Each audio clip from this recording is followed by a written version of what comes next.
नमस्कार मेरे प्यारे भाइयों, मेरे परम पिता परमात्मा के प्यारे जीव हंसों। मैं बंदी छोड़ से यही अरदास करता हूं कि आप सब मेरे भाइयों का विवेक पहले से ज्यादा और ज्यादा से ज्यादा बढ़ता ही जाए और ऐसी कोई दुविधा ना रहे जो मेरे भाइयों के मन में 1% भी भ्रम पैदा कर पाए। हर चीज ऐसी क्रिस्टल क्लियर होती चली जाए, हर चीज ऐसी समझ में आती चली जाए कि ऐसा कुछ भी ना बचे जो मेरे भाई समझ ना पाए। मैं बस यही अरदास करता हूं मालिक से, यही अरदास करता हूं अपने परम पिता परमात्मा से। जैसा कि आपको पता ही है कि बहुत से YouTube चैनल आ गए हैं हमारा विरोध करने के लिए, क्योंकि आप सबको पता है जहां पे सत्य का प्रचार होगा वहां पर असत्य तो सिर उठाएगा ही और पूरी कोशिश करेगा कि सत्य को दबाया जाए, सत्य को लोगों तक पहुंचने से रोका जाए। पूरी कोशिश की जाएगी, लेकिन मेरे भाइयों आपने विचलित नहीं होना है। जो कुछ भी आपको समझाया जा रहा है उसको अच्छी तरह समझना है और जो विरोधी बोल रहे हैं उनको बोलने दो, कोई फर्क नहीं पड़ता। बहुत से आए और बोल बोल के बहुत से चले गए, ना तो वो कुछ इस संसार से ले जा पाए और ना ही उनको सुनने वाले इस संसार से लेके जाएंगे। अज्ञान तो अज्ञान ही रहेगा, लेकिन आपने अज्ञान में नहीं रहना है। आपने हर उस चीज को परख लेना है जो आपके फायदे की है। आपने हर उस वाणी को समझ लेना है जो संतों ने आपके लिए बोली है, क्योंकि वाणी से ही आपको मुक्ति का रास्ता मिलेगा।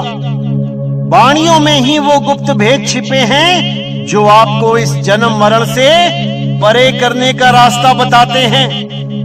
बस आपने विवेक के द्वारा उस रास्ते को समझ लेना है और अज्ञान को, बाकी जितने भी गलत रास्ते हैं उनको त्याग देना है। बस इतना सा काम आपने करना है और परमात्मा आपके अंग संग हो जाएगा। वो अंग संग है लेकिन हमें अनुभव नहीं हो पा रहा है, इसलिए वो हमसे दूर है। अरे साहिब का घर दूर है जैसे पेड़ खजूर, ज्ञानी जन के पास में अज्ञानी से दूर। अज्ञानियों से वो परमात्मा सदा दूर ही है, लेकिन ज्ञानी जन वो परमात्मा से ना तो दूर हैं और ना ही परमात्मा उनसे दूर है। अरे कस्तूरी कुंडल बसे मरग ढूंढे बनमाही, ऐसे रमता राम है दुनिया जाने नहीं। तो वो रमता राम सब में रम रहा है, कोई छोटा बड़ा नहीं है, हम सब बराबर हैं। इसी को समझना है, इसी को जानना है। जब तक हम एक दूसरे से भेदभाव करते रहेंगे तब तक हम उस मालिक को नहीं जान सकते जो सब घटों में समान है। उसको जानने के लिए हमें समानता में आना पड़ेगा। हमें इन धर्म, इन जात पात, इन ऊंच नीच, इन सब को त्याग के एक होना पड़ेगा। सबको एक दृष्टि से देखना पड़ेगा। बातों से जोग नहीं होता, गल्ली जोग न होई, एक दृष्टि कर सम सर जाने, जोगी कहिए सोई, गल्ली जोग न होई। बातों से जोग नहीं होता, सबको एक समान मानना ही पड़ेगा, समझना ही पड़ेगा, तब बात बनेगी। ना तो कोई अल्लाह बड़ा है और ना राम छोटा, ना कोई गॉड बड़ा है ना वाहे गुरु छोटा। ये सब एक ही मालिक के नाम हैं, बस हमने इस मालिक को नामों के आधार पे अलग अलग कर दिया है। बस उस एक मालिक को जान जाओ तो बाकी सारे नाम अपने आप एक हो जाएंगे। जिन नामों को पकड़ के हम आपस में लड़ रहे हैं, वो नाम सदा सदा के लिए उस एक मालिक के लिए ही बोले जाएंगे, जिसको आज हम अलग अलग भगवानों के लिए यूज करते हैं। क्योंकि हम आत्मज्ञान नहीं जानते, हम केवल नामों में और शरीरों के चक्कर में पड़े हैं। तो आज आपको सनातन धर्म के बारे में, जो विष्णु जी के अवतार हुए हैं, उनके बारे में ज्ञान समझाया जाएगा। क्योंकि ग्रंथों में ऐसे ऐसे गुप्त भेद छुपे होते हैं जो जल्दी समझ में नहीं आते, लेकिन जब सही समय आता है तो सारे गुप्त भेदों को उजागर कर दिया जाता है। और तब इस संसार में एक ऐसी लहर चलती है, एक ऐसा ज्ञान चलता है, जिसके लिए संतों ने बोला कि कलयुग में ही सतयुग आ जाता है। कलयुग में ही सतयुग आ जाता है। लेकिन कैसे आता है, आज आपको विस्तार से समझाया जाएगा कि कलयुग में सतयुग ही क्यों बोला, कलयुग में द्वापर क्यों नहीं आता, कलयुग में त्रेता क्यों नहीं आता। सब संतों ने कलयुग में सतयुग की ही बात करी है, आखिर क्यों? आज हम इस पे पूरा प्रकाश डालेंगे। तो इसको समझने से पहले आपको ये समझना पड़ेगा कि हमारे इसी संसार के एक महान वैज्ञानिक, जिनका नाम है चार्ल्स डार्विन, उन्होंने क्या बताया कि कैसे इस संसार में जीवों की उत्पत्ति हुई।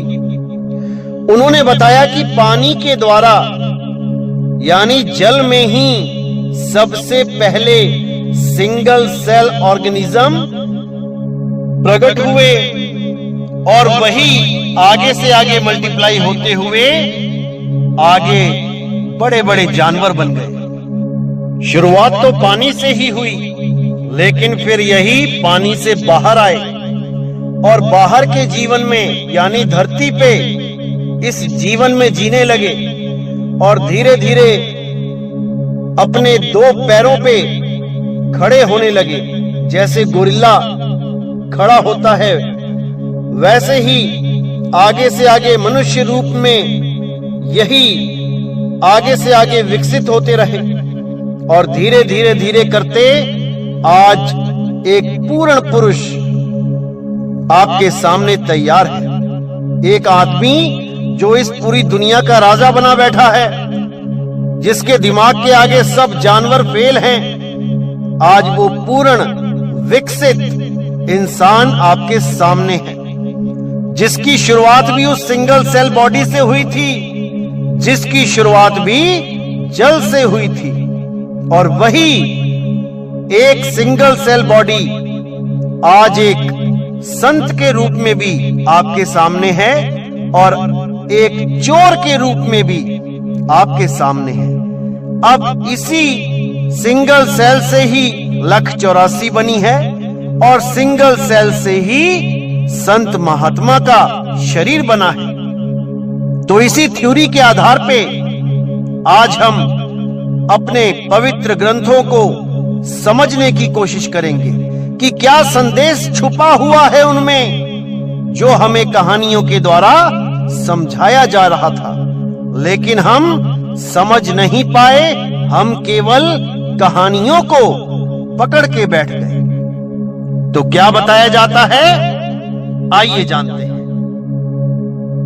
तो सबसे पहले जो विष्णु जी के 10 अवतारों में पहला अवतार है, वो मत्स्य अवतार है, जिसको मछली का रूप दिया गया और बताया गया कि इतनी बड़ी महाप्रलय आई कि हर जगह धरती पे पानी ही पानी था, कहीं पर भी जमीन नहीं थी। तब मत्स्य रूप में, मछली के रूप में विष्णु जी ने उस किश्ती को बचाया, उस जहाज को बचाया, जिसमें एक ऋषि हर प्रकार के जीव जंतुओं के जोड़े को लेके उस जहाज पे सृष्टि के पुनर्निर्माण के लिए भगवान से प्रार्थना कर रहा था। तब मत्स्य रूप में विष्णु जी ने उस जहाज को बचाया। और यही कहानी बाइबल और कुरान में भी आती है। नूह के नाम पे एक भगवान का प्यारा जिसका नाम था नूह, उसको भी यही बोला गया कि महाप्रलय आने वाली है और हर जीव जंतु के एक जोड़े को जहाज पे रख लो ताकि दोबारा से सृष्टि का निर्माण हो सके। तो कहने का मतलब यही है कि मत्स्य रूप में सबसे पहले हमें यह संदेशा दिया गया कि जल से ही जीवन उत्पन्न होता है, क्योंकि मछली पानी से ही पैदा हो रही है। इसी प्रकार जो सिंगल सेल बॉडीज हैं वो पानी से ही पैदा होते हैं। अमीबा, पैरामीशियम, एल्गी, ये सब पानी से ही बने हैं और पानी से ही आगे विकसित हुए हैं। अब दूसरा जो अवतार बताया गया वो बताया गया कछुए का अवतार, जिसको कुरुम अवतार बोला जाता है। अब उस कुरुम यानी कछुए के रूप में क्या संकेत दिया गया कि जो जीव पहले पानी से पैदा हुए, अब वो समुद्र मंथन के बाद धरती पे रहने के लिए भी तैयार हो रहे हैं। जैसे कछुआ पानी में भी रह सकता है और धरती पे भी रह सकता है। जैसे दूध को मथने से दही और दही को मथने से मक्खन और घी प्राप्त होता है, वैसे ही समुद्र का मंथन किया गया और जल से थल निकालने की प्रक्रिया शुरू हो गई। अब कछुआ जल में भी रह सकता है और थल पे भी चल सकता है। अब जो अगला अवतार बताया गया वो वराह अवतार बताया गया, जिसको वराह अवतार बोला गया और संकेत दिया गया कि अब पानी से बाहर धरती पर भी जीवन शुरू हो गया, जिसका पूरा संकेत दिया गया कि वो अपने दांतों पर समुद्र में से धरती को बाहर लेके आए, जबकि समुद्र तो खुद धरती पर ही है। तो वो कौन सा समुद्र था जिसमें से धरती को बाहर ले आए? क्योंकि धरती के अलावा पानी तो आज तक ढूंढने से भी नहीं मिल रहा। अब समुद्र तो खुद धरती पे है, धरती का 3 हिस्सा समुद्र ही तो है। अब ऐसा कौन सा समुद्र था जिसमें धरती को छुपा दिया गया और वो धरती को समुद्र में से लेके आए अपने दांतों पे उठा के? मेरे भाइयों, ये केवल एक संकेत दिया गया कि अब जीवन पानी से निकल के बाहर धरती पर शुरू हो गया। और समुद्र में से धरती निकालने का मतलब ये है कि धरती का अस्तित्व पानी से ही पैदा हुआ है। जैसे दूध में, एक पतीले में दूध रखिए, उस पे चींटी को पतीले में डाल दीजिए, वो चल नहीं पाएगी दूध पे। लेकिन वही दूध गर्म कर दीजिए और उसके ऊपर जब मलाई आ जाएगी, अब उस मलाई पे चींटी चल सकती है। तो ये मलाई कहां से आई? ये दूध में से ही आई। इसी प्रकार ये पृथ्वी कहां से आई? ये जल में से ही आई। और जब महाप्रलय आती है तो ये जल में ही घुल जाती है। तो इसका संकेत इस प्रकार दिया गया। तो ग्रंथों में भी बताया गया कि आकाश से वायु, वायु से अग्नि, अग्नि से जल और जल से पृथ्वी की उत्पत्ति होती है। और जब प्रलय आती है तो यही धरती सबसे पहले पानी में मिल जाती है, घुल जाती है। और पानी को अग्नि वाष्प बना के हवा में उड़ा देती है और वायु को आकाश खा जाता है। इस प्रकार महाप्रलय हो जाती है। तो अगला अवतार नरसिंह का बताया गया। तो जब हम नरसिंह भगवान के अवतार को देखते हैं तो उसमें आधा शरीर आदमी का और आधा शरीर जानवर का दिखाया जाता है और उनके हाथों में कोई भी अस्त्र शस्त्र नहीं दिखाई देता। तो ये संकेत दिया जाता है जब जीवन 4 पैरों वाले जानवरों से 2 पैरों वाले जानवरों की तरफ बढ़ा, जिससे आगे चल के इंसान की उत्पत्ति हुई। यानी जैसे हम समझते हैं कि हम बंदरों के या गोरिल्ला के वंशज हैं, जो 2 पैरों पे भी चल सकते हैं, जिनकी शक्ल इंसानों से भी थोड़ी बहुत मिलती है, लेकिन फिर भी दांत शेरों जैसे हैं, जानवरों जैसे हैं। तो ऐसे ही इस अवतार का जो संकेत दिया गया वो इसलिए दिया गया कि अब जीवन जानवरों से इंसान की तरफ आगे बढ़ना शुरू हो गया है और कोई भी अस्त्र शस्त्र हाथ में नहीं है। यानी वो शिकार अपने हाथों से ही करते थे और कोई जरिया नहीं था। तो धीरे धीरे आगे चल के पत्थरों से शिकार करना शुरू किया, फिर अग्नि की खोज हुई और धीरे धीरे और भी आगे से आगे खोजें होनी शुरू हुई और एक इंसान, एक डेवलप्ड इंसान जो पूर्ण रूप में इंसान है, आगे उसका जन्म हुआ और आगे से आगे इसी इंसान का और ज्यादा विस्तार हुआ, बौद्धिक लेवल पे भी और शारीरिक लेवल पे भी।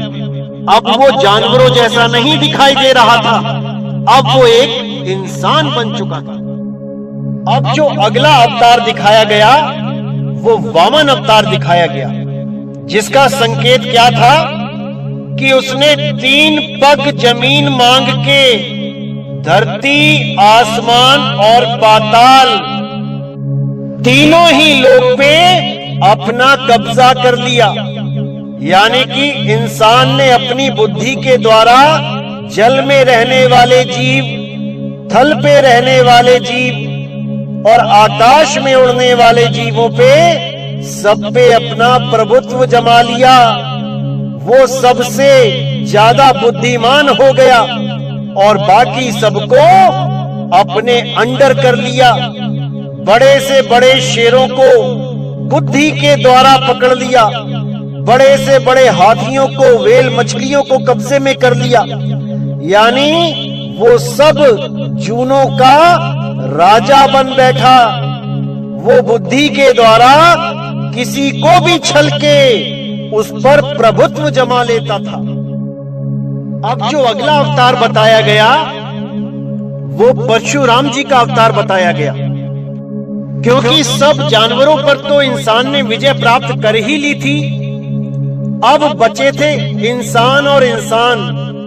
तो जब इंसान और इंसान टकराए तो युद्ध हुए और हथियारों का आविष्कार हो चुका था। परशुराम जी के हाथ में आप देखेंगे कुल्हाड़ी है, हथियार की निशानी है। अब ये हथियार जब बने तब इंसान इंसान का ही वध करने लगा और बड़े बड़े राजा महाराजाओं ने एक दूसरे पे विजय प्राप्त करने के लिए लाखों करोड़ों जीवों को विनाश में पहुंचा दिया। इसी प्रकार परशुराम जी का भी संकेत दिया जाता है कि उन्होंने क्षत्रियों के वंश नाश कर दिए।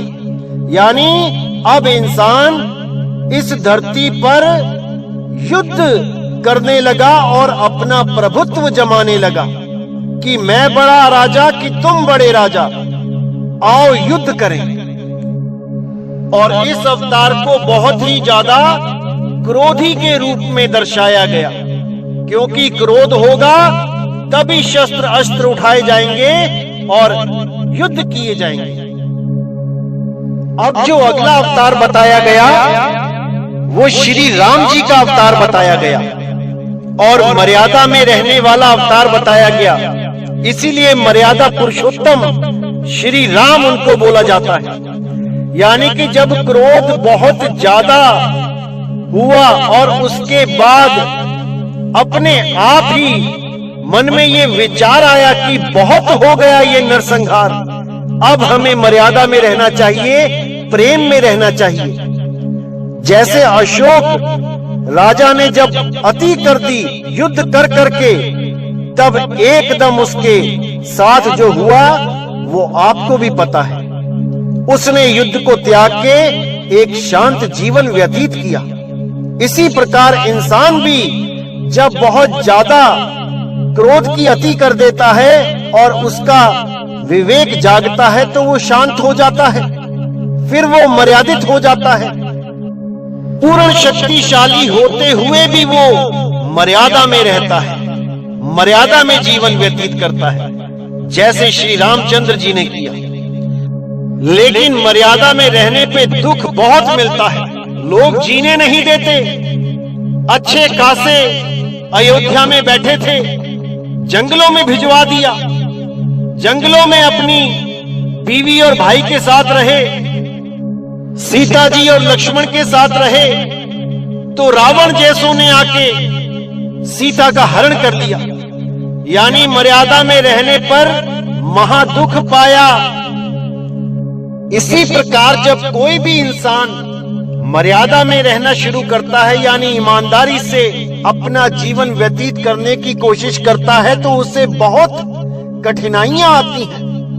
लोग उसे ठग लेते हैं, लोग जीने नहीं देते। तब हार के वो भी कुछ ऐसा करता है कि इस समाज में, इस दुनिया में जी सके। तो अगला जो अवतार होता है वो मर्यादा से थोड़ा सा हटके होता है।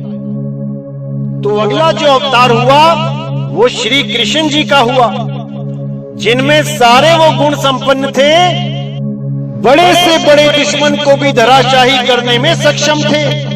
साम दाम दंड भेद छल बल सब कुछ, ऐसा कुछ नहीं छोड़ा जो उन्होंने नहीं किया। पहाड़ को उंगली पे उठा के अपना बल भी दिखाया, रुक्मणी का हरण भी किया, गोपियों के संग रास भी रचाया और योगियों की भांति गीता का उपदेश भी दिया, जो आज सारे संसार में प्रचार हो रहा है और लोग उसके आगे नतमस्तक भी हो रहे हैं। इस प्रकार श्री कृष्ण जी के अवतार को पूर्ण अवतार बोला गया कि हर प्रकार का कार्य इन्होंने इस अवतार में किया। इसी प्रकार आज का जो मनुष्य है वो भी हर प्रकार का कार्य कर रहा है, वो भी छल कर रहा है, वो भी बल के द्वारा काम निकाल रहा है, साम दाम दंड भेद सब कुछ कर रहा है, हर चीज कर रहा है अपना काम निकालने के लिए। और उसके बाद जब ये मन थक जाता है ये सब कुछ करके, उसके बाद जो मनुष्य जीवन में अवतार होता है वो होता है महात्मा बुद्ध का। तो यानी ये सब करके थकने के बाद अब परमात्मा की ओर ये मनुष्य निकल पड़ता है। अब ये संसार फीका लगने लगता है और केवल मुक्ति की चाह रहती है, क्योंकि जब वो बीमारियां देखता है, जब वो बुढ़ापा देखता है, जब वो मृत्यु देखता है, तो उसके मन से संसार का मोह भंग हो जाता है और परमात्मा के प्रति बैराग हो जाता है और वो निकल पड़ता है गुरुओं की तलाश में, सत्य की तलाश में। लेकिन जैसा कि आपको पता है कि महात्मा बुद्ध ने अपने जीवन में बहुत से गुरु धारण किए, लेकिन कोई भी उनको पूर्ण गुरु नहीं मिल पाया। ये आप उनकी कथा में भली बाती देख सकते हैं, समझ सकते हैं। वो बहुत से गुरुओं के पास गए, साधना करी, लेकिन संतुष्टि कहीं नहीं मिल पाई। अंत में उन्होंने अपनी ही सांसों पे खुद से ही ध्यान लगाना शुरू कर दिया, जिसको विपासना कहते हैं। और आज उन्हीं के नाम पे बहुत बड़े बड़े पंथ जो चल रहे हैं, वो भी ज्यादातर सांसों पे ही ध्यान लगवाते हैं और शरीर के अन्य अंगों पर भी ध्यान लगवाते हैं और इसी के द्वारा मुक्ति प्राप्त करने की बात करते हैं। तो अब जो आखिरी 10वां अवतार जो बताया जाता है, कल्कि अवतार, उसके बारे में हम अच्छी तरह समझेंगे, क्योंकि कबीर सागर में भी उस अवतार के बारे में जिक्र है जिसे निःकलंक अवतार कहा गया है। निःकलंक अवतार का मतलब क्या है? जिसमें कोई कलंक ना हो, जिसमें कोई त्रुटि ना हो, जिसमें कोई भी कमी ना हो। यानी कि ऐसा क्या है जिसमें कोई कलंक, कोई कमी ना हो? मुझे नहीं लगता कि वो किसी शरीर की बात की जा रही है, क्योंकि अगर ऐसा कुछ है जिसमें कोई कमी नहीं है, जिसमें कोई कलंक नहीं है, तो वो केवल आत्मदेव है।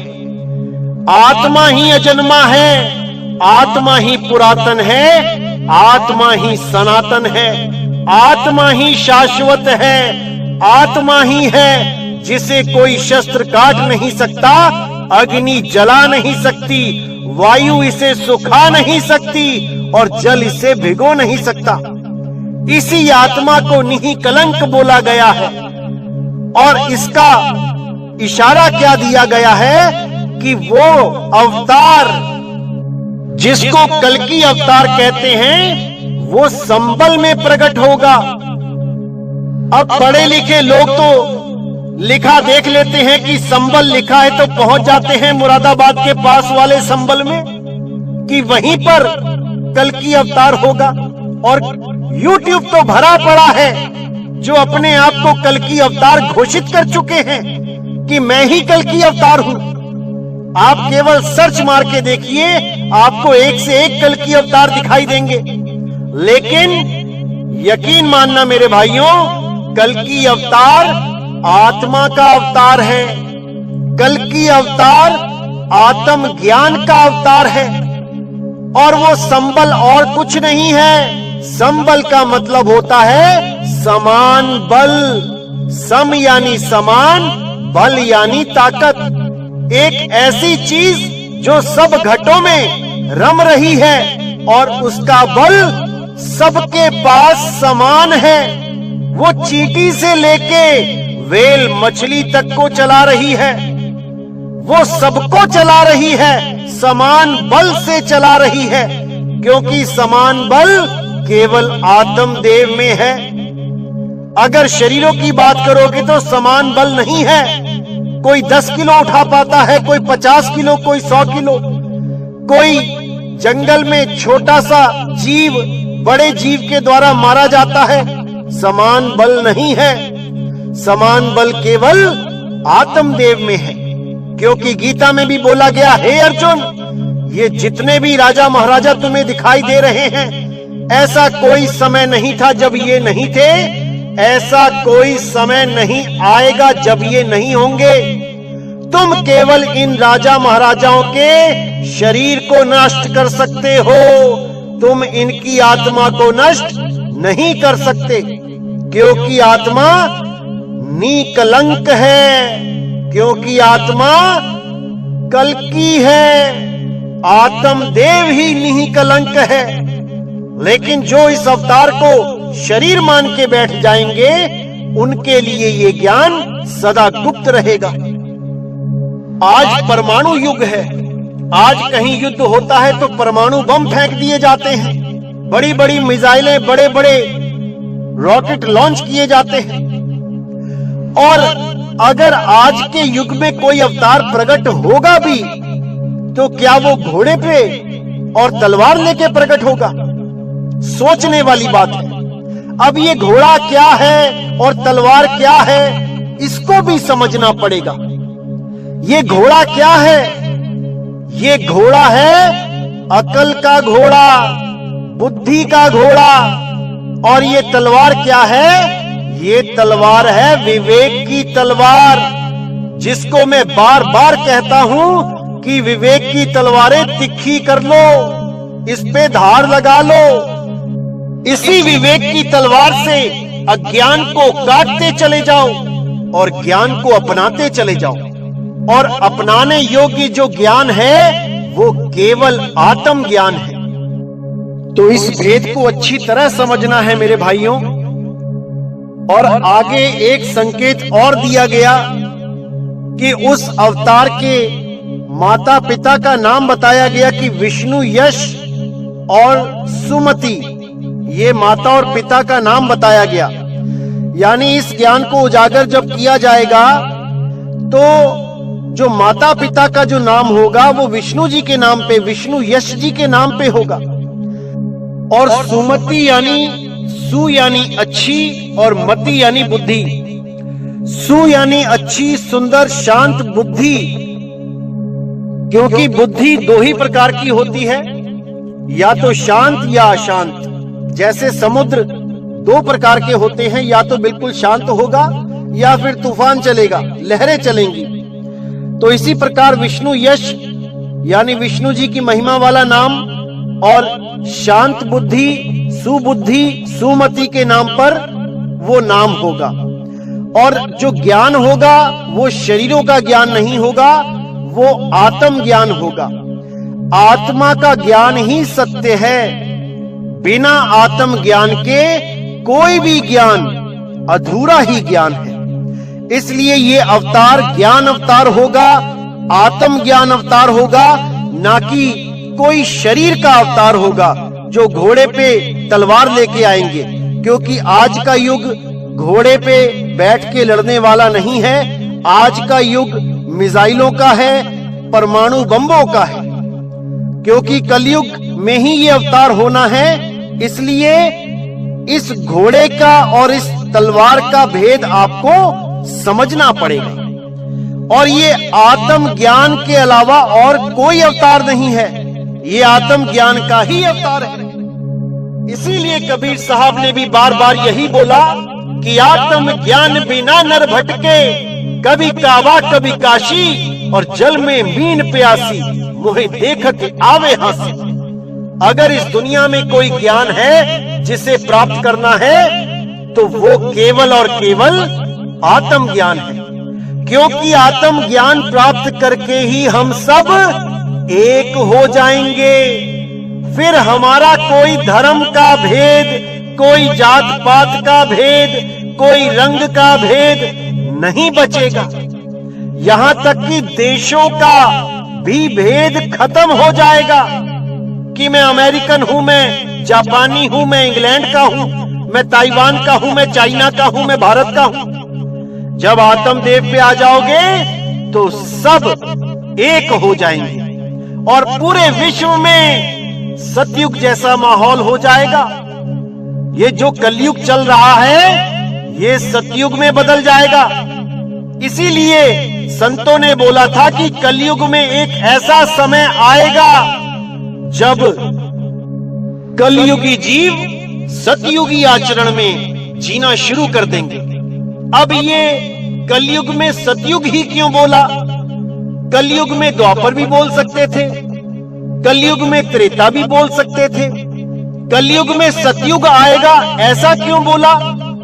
आइए इसका भी भेद जान लेते हैं। जैसा कि आपको पता है कि युग 4 होते हैं। सबसे पहला युग सतयुग, उसके बाद द्वापर, उसके बाद त्रेता युग और सबसे अंत में कलयुग। तो जो सतयुग होता है वो क्या होता है, इसको अच्छी तरह समझ लेते हैं। सतयुग वो होता है जब आप केवल एक परमपिता परमात्मा की भक्ति करते हैं, जब सत्य की भक्ति करते हैं। क्योंकि बहुत से लोग किसी को भी परमात्मा मान के भक्ति करना शुरू कर देते हैं। ऐसा नहीं है। आपको पहले सत्य असत्य का निर्णय करना पड़ेगा कि सत्य है क्या, फिर जाके आप उस सत्य की भक्ति स्टार्ट करोगे, तब जाके वो सतयुग कहलाता है। यानी कि जब आप सत्य के साथ जुड़े रहते हो तब आप सतयुग में जी रहे होते हो। उसके बाद जब एक से यानी सत्य से तुम नीचे गिर जाते हो और दो की भक्ति में आ जाते हो, जिसे हम ब्रह्म और माया कहते हैं, जिसे ज्योत और निरंजन कहते हैं, जिसे मन और माया कह दिया जाता है। जब आप इन दो की भक्ति में लग जाते हो तब आप द्वापर युग में आ जाते हो, तब आप द्वापर युगी कहलाते हो। और जब इससे भी नीचे गिर जाते हो और तीन गुणों की भक्ति में लीन हो जाते हो, जिसको गीता में भी बताया गया कि हे अर्जुन, जो तीन गुणों की भक्ति करता है वो मुझ तक कभी नहीं पहुंच सकता। तीन गुण क्या है? रजोगुण, सतोगुण, तमोगुण। जब इन तीन गुणों की भक्ति में आप आ जाते हो तब आप त्रेता युग में प्रवेश कर जाते हो। अब तीन गुणों की भक्ति में भूल पड़ा संसार, और कहें कबीर निज नाम बिन कैसे लागे पार। यानी निज नाम यानी सत्य स्वरूप, उस सत्य को कैसे पहचाने कि हम इस तीन गुणों से ऊपर उठ जाएं, सत्य तक पहुंच जाएं, मन माया के दायरे को भी पार कर जाएं। तो जब आप तीन गुणों की भक्ति में होते हो तब आप त्रेता युग में होते हो। और जब आप इससे भी नीचे गिर जाते हो, यानी कि अब आपको इन तीन गुणों से भी प्रेम नहीं रह जाता, तब शुरू होता है कलयुग। अब कलयुग का क्या अर्थ है? कल यानी कल पुर्जे, मशीन्स, मशीनरी का युग। अब इस मशीनरी के युग में आपको किसी से, किसी भगवान से, किसी भक्ति से प्रेम नहीं रह जाता, और आप कारों में, मोटरसाइकिलों में, हवाई जहाजों में, मशीनरीज में, मोबाइल में, टीवी में, लैपटॉप में, सोशल मीडिया में, आप इसी में ही सारा समय बर्बाद करने लग जाते हो। तब आप पूर्ण रूप से कलयुगी हो जाते हो। अब आप केवल मशीनों में ही उलझ रहे हो। अब ना तो आप मंदिर जा रहे हो, सही से पूजा पाठ कर रहे हो, ना ही आप ब्रह्म और माया को जान पा रहे हो, और ना ही आप सत्य की खोज कर रहे हो। तब आप पूरी तरह से कलयुग में डूब चुके हो। लेकिन कबीर साहब ने और अन्य संतों ने कलयुग में ही सतयुग आने की बात क्यों कही है? क्योंकि इसके पीछे बहुत बड़ा राज था। क्योंकि सतयुग ना तो द्वापर में आ सकता था और ना ही त्रेता में आ सकता था, क्योंकि कलयुग में ही इन मशीनों का आविष्कार हुआ और घर घर में ये मशीनें पहुंची। ये जो मोबाइल आपके हाथ में है, आज ये घर घर में पहुंचा है। और वाणी में भी यही जिक्र आता है कि घर घर होगा बोध विचारा। सत्य नाम के बारे में घर घर में बोध विचार होगा। कैसे होगा भाई? आपके घर तक ये सत्संग पहुंचेगा तभी होगा जब आपके घर में मोबाइल में आप सत्संग सुनोगे, तभी आपको ये जिज्ञासा होगी कि मैं सत्य को जानूं, मैं पहचानूं उस मालिक को कि सत्य है क्या। तब आप अपने आप खोज करना शुरू कर दोगे। यानी जो आप कलयुग में डूबे हुए थे, यानी जो आप मशीनों में डूबे हुए थे, मोबाइलों में अन्य प्रोग्राम देख रहे थे, अब आप केवल सत्य की खोज करने में लग जाओगे और सत्संग शुरू कर दोगे। तो इसी के लिए बोला गया था कि जब आएगा भीषम भीसा, ना रहेगा ईसा, ना रहेगा मूसा, राज करेगा जगदीशा। यानी ईशा और मूसा शरीरों के बारे में बताया गया कि शरीरों का ज्ञान खत्म हो जाएगा। जो भी विवेकी हंस होंगे वो शरीर के ज्ञान को समाप्त करके अब आत्मा के ज्ञान को समझने की कोशिश करेंगे, आत्म चिंतन करेंगे और एक सत्य के साथ जुड़ने की कोशिश करेंगे।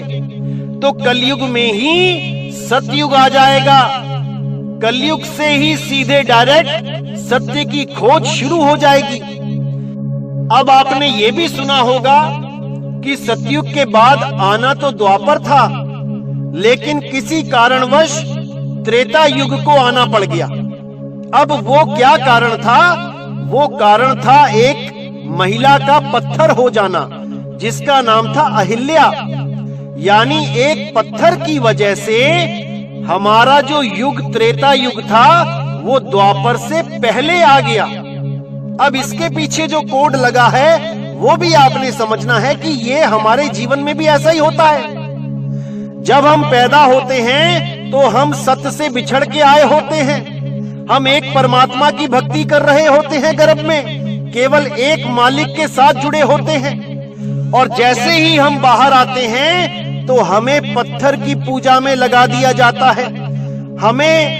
हमें ही नहीं, इस पूरे विश्व के इतिहास में देख लो, किसी भी धर्म में देख लो, उनके इतिहास में पत्थरों की ही पूजा की गई है। पत्थरों के रूप में ही भगवानों को पूजा गया है। आप देख लीजिए, मुसलमानों के इतिहास में भी जहां पर जंगें हुई हैं वहां पर बुतों को तोड़ के जमीन में गाड़ा गया। यानी पहले बुत थे वहां पे, उनकी पूजा हो रही थी।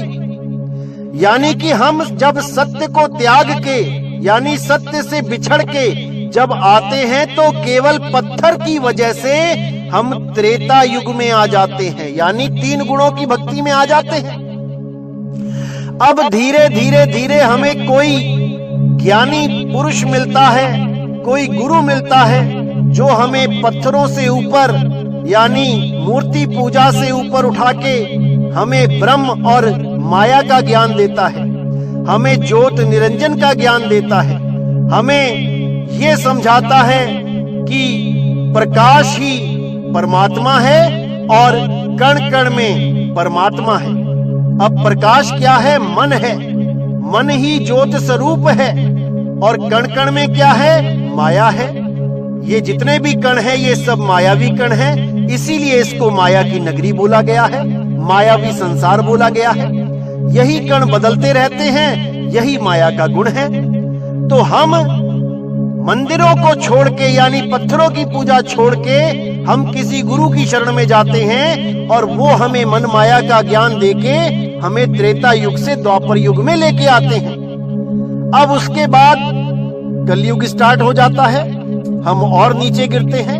अब कलयुग में इन्हीं मशीनरियों के द्वारा जब हमें सत्संग मिलता है तब हम वापस कलयुग से सीधे सतयुग में प्रवेश करने लग जाते हैं। अब हम सत्य की खोज करने लग जाते हैं और परमात्मा की असीम कृपा से हम सत्य को पहचान के सत्य से जुड़ जाते हैं। इसी को बोला गया है कि कलयुग में ही सतयुग लेके आऊंगा। कबीर साहब की वाणी में इसका जिक्र है। ये वाणी आपको आने वाले सत्संगों में दिखाई जाएगी। और जैसा मैंने आपको बताया था कि बहुत से नकली भी आएंगे जो इस ज्ञान को ही चुरा चुरा के बोलेंगे, तो भाई वो भी शुरू हो चुके हैं। अब एक और आया है भाई, वो कहता है ये मेरा जो पंथ है ये बीसम बीसा पंथ है। ये कबीर साहब की वाणी के अनुसार चल रहा है कि जब आएगा बीसम बीसा ना रहेगा ईसा ना रहेगा मूसा। इसको तो ये भी नहीं पता कि ये कबीर साहब की वाणी है ही नहीं, ये किसी अन्य संत की वाणी है जिसको ये कबीर साहब की वाणी बना के फिट कर रहा है और कह रहा है कि मेरा पंथ 2020 में चालू हुआ। क्योंकि ऐसे अभी बहुत आएंगे भरमाने वाले, लेकिन आपने मेरे भाइयों विवेक को जगा के रखना है, हर चीज को समझना है और अपने आप को सत्य से जोड़ के रखना है। मेरी खिलाफत करने वाले बहुत आएंगे, एक से एक आएंगे, क्या क्या बोलेंगे आप सुन भी नहीं पाओगे। ऐसी ऐसी बातें मेरे खिलाफ करेंगे, लेकिन मैं फिर भी यही कहता हूं कि केवल सत्य से जुड़े रहो, सत्य को जानो, कौन क्या कहता है उसको कहने दो और आप केवल अपना लक्ष्य सत्य को बनाओ, परमात्मा की प्राप्ति को बनाओ।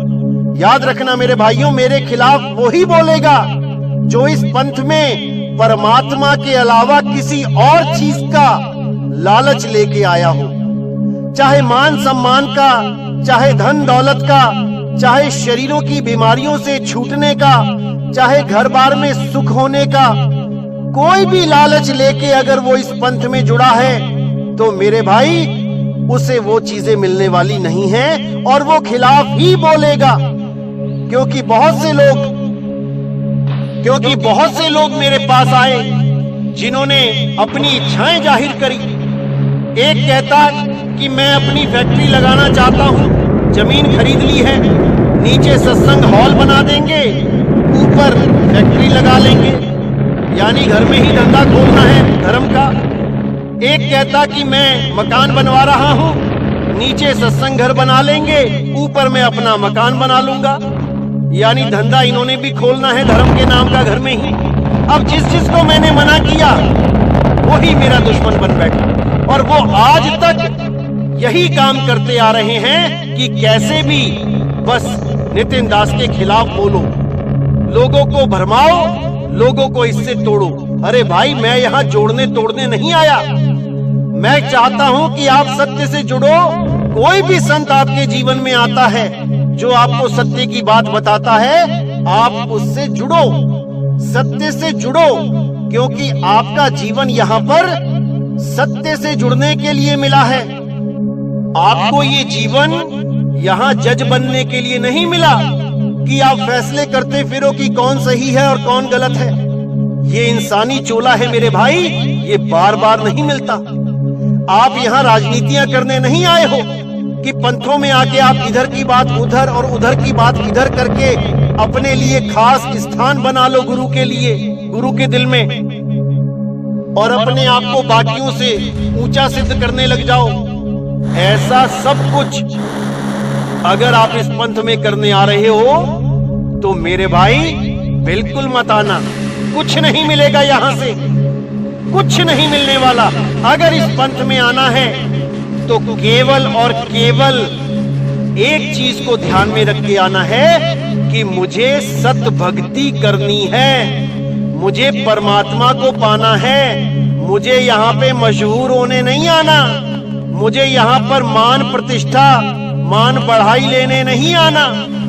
मैं अगर कोई सेवा भी करता हूं तो मुझे उसका फल नहीं चाहिए। ऐसा अगर आप में गुण है तब तो आप इस पंथ में आओ, वरना जहां हो वहीं ठीक हो, जहां बैठे हो वहीं अच्छे हो, कहीं आने जाने की जरूरत नहीं है, जो कर रहे हो करते रहो। लेकिन इस पंथ में आके किसी को भी दुनियावी वस्तुओं का कोई लालच नहीं होना चाहिए। अरे तुम क्या कर सकते हो, वो करने वाला परमात्मा है, वो ही करेगा जो करेगा।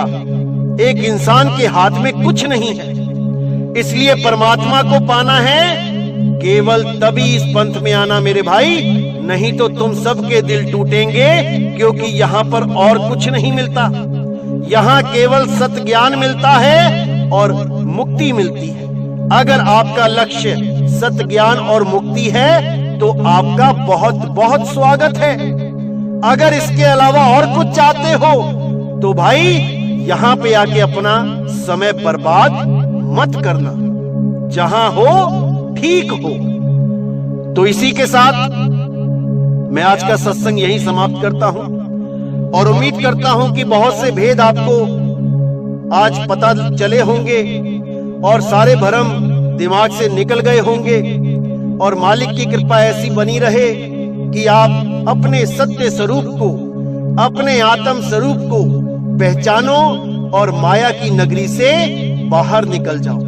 मैं बस यही अरदास करता हूं बंदी छोड़ से, और यही अरदास करता हूं सब संतों से कि अपने अपने भक्तों को, अपने अपने शिष्यों को सत्य का ज्ञान दें। और अगर आपके पास सत्य ज्ञान नहीं है तो आप भी आगे का कोई गुरु धारण करें और सत्य ज्ञान को प्राप्त करें, क्योंकि हमारा लक्ष्य यहाँ पर गुरु बनना नहीं है, हमारा लक्ष्य सत्य का ज्ञान प्राप्त करना है, सत्य का बोध करना है। तो आज के सत्संग से आपको बिल्कुल क्लियर हो जाना चाहिए कि जो असली अवतार है वो आत्मदेव है। आत्मा ही असली अवतार है, जिसका कभी ना तो जन्म होता है और ना ही कभी नाश होता है। शरीरों से ऊपर उठो और आत्मदेव को पहचानो, तभी हम गीता के सच्चे ज्ञान को समझ पाएंगे, तभी हम कबीर साहब के और अन्य संतों के सच्चे ज्ञान को समझ पाएंगे, जब हम आत्मदेव की महिमा को जान पाएंगे। तो इसी के साथ आज का सत्संग में समाप्त करता हूँ। बोलिए सतगुरु वैराग साहिब की जय हो, बोलिए सतगुरु मदनपति साहिब की जय हो, बोलिए सभी संतों की जय हो, बोलिए सतगुरु बंदी छोड़ कबीर साहिब की सदा सदा ही जय हो। साहिब बंदगी सतनाम।